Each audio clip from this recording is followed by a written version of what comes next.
Homeopathy, although well-known, frequently utilized, and readily available in most European pharmacies, it seems that homeopathy has not gained a solid foothold alongside other alternative practices. In the United States, Mahatma Gandhi called homeopathy a refined method of treating patients economically and non-violently, setting out to change that. Homeopathic practitioners are working together to educate the public about the efficacy of homeopathy.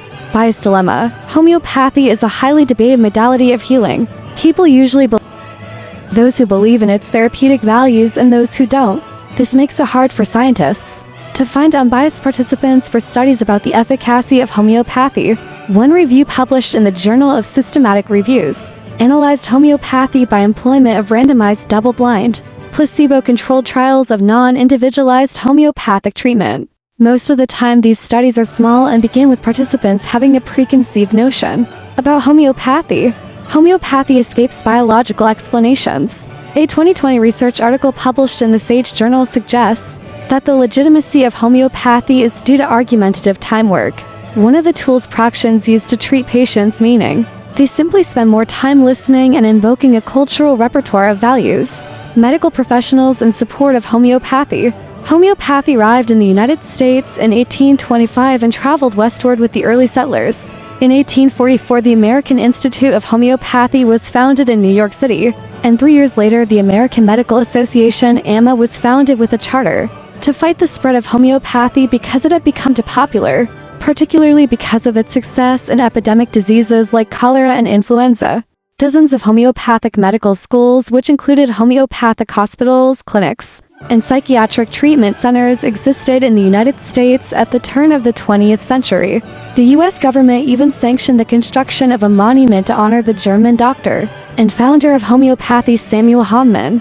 The only memorial dedicated to a physician in Washington, D.C., was unveiled in 1900 by President William McKinley. It is now part of the National Park Service and stands on the east side of Scott Circle. After studying as a physician, Hahnemann discovered that certain herbal remedies would generate symptoms of diseases themselves, but in much milder versions. He concluded that the same plant derivatives might cure the ailments they evoked.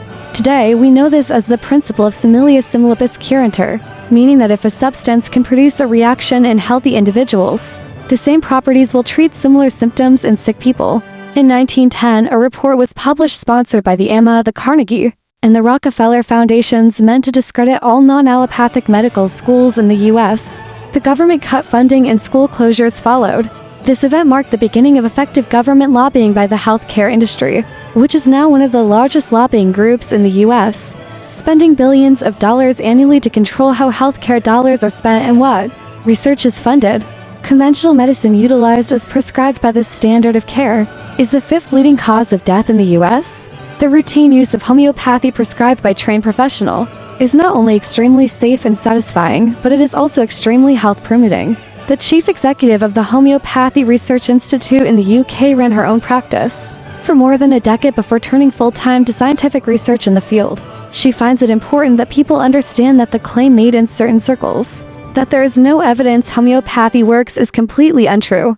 To date, there have been 300 to 400 randomized controlled trials testing homeopathic treatment, using the same clinical trial methods used to test conventional medicine. Homeopathy is practiced by hundreds of thousands of doctors and hospitals, and clinics in countries all around the world for one reason and one reason only, because these doctors see it work in their patients day in and day out, and in the end that is what matters.